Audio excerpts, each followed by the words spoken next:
Your anxiety didn't start when you became an adult. It started the first time your feelings were dismissed as a child.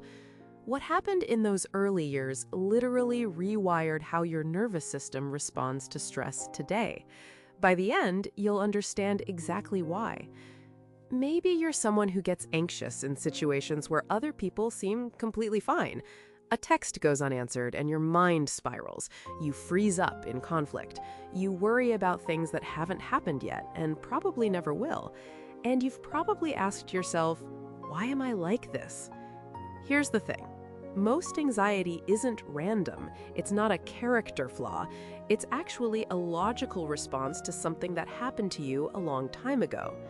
Research from developmental psychologist John Bowlby shows that the way you learned to attach to your caregivers as a baby directly shapes how your nervous system handles uncertainty as an adult. Your anxiety has a story, and that story started before you could even speak. When you were a baby, your brain was doing something extraordinary. It was building a model of the world based on one question. Can the people around me be trusted to meet my needs? If your caregiver was warm, consistent, and responsive, your nervous system learned something powerful. The world is safe. I can handle hard things. Researchers call this secure attachment. But if your caregiver was inconsistent, sometimes warm, sometimes cold, sometimes just overwhelmed, your nervous system learned a different lesson. I need to stay alert. I need to monitor everyone around me because I never know what's coming next. Psychologist Mary Ainsworth's landmark strange situation studies found that roughly 20% of children develop anxious ambivalent attachment, where they become distressed even when their caregiver is present, because presence doesn't guarantee safety. That constant monitoring is anxiety. Not a disorder, not weakness. It's your nervous system doing exactly what it was trained to do. And that 20% grows up. They carry their threat detection system into every relationship, every workplace, every quiet Sunday afternoon when nothing is actually wrong. Think about what happens when a child falls and scrapes their knee. One parent says, "You're okay, stop crying." Another says, "That looks painful. I can see you're upset." Those two responses do completely different things to the developing brain. The first teaches the child that their inner experience doesn't match reality. That creates confusion, and confusion breeds anxiety.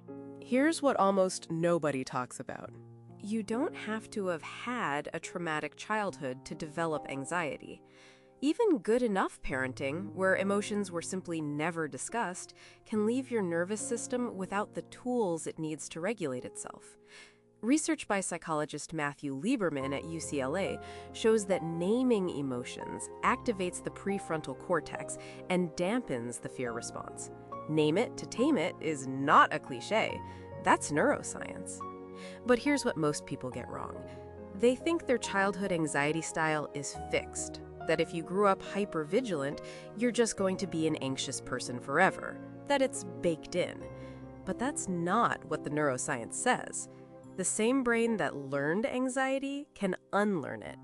Neuroscientists call this neuroplasticity, your brain's ability to form new connections throughout your entire life, not just in childhood, right now.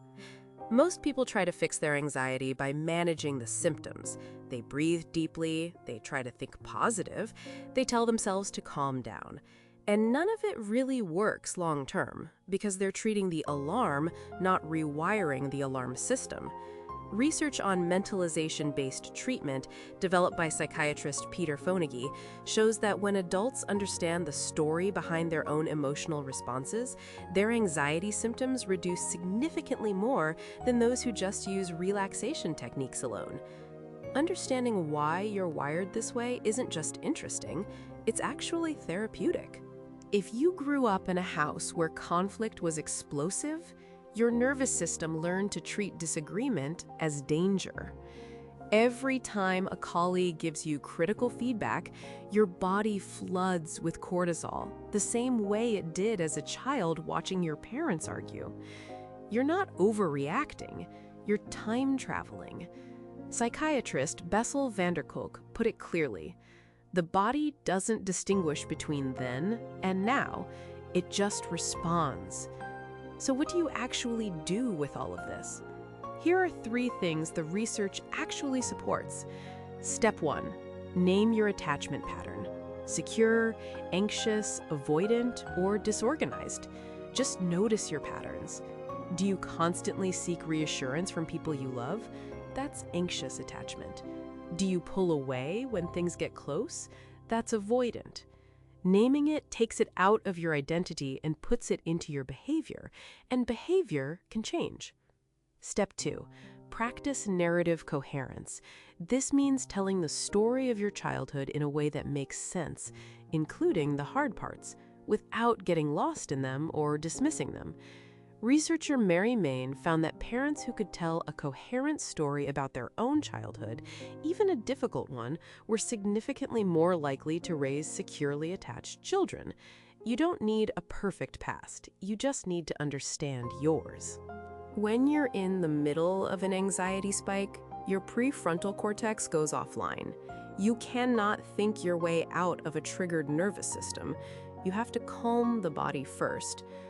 5 slow exhales, cold water on your face, a short walk.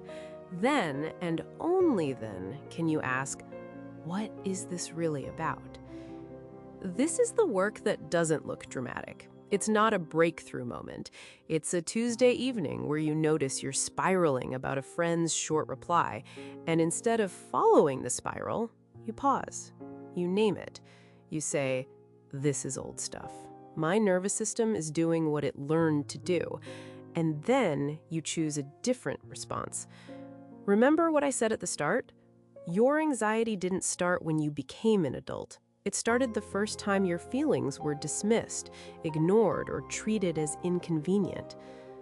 That's not a sad ending. That's actually a hopeful one, because if your nervous system learned this response, it can learn a new one.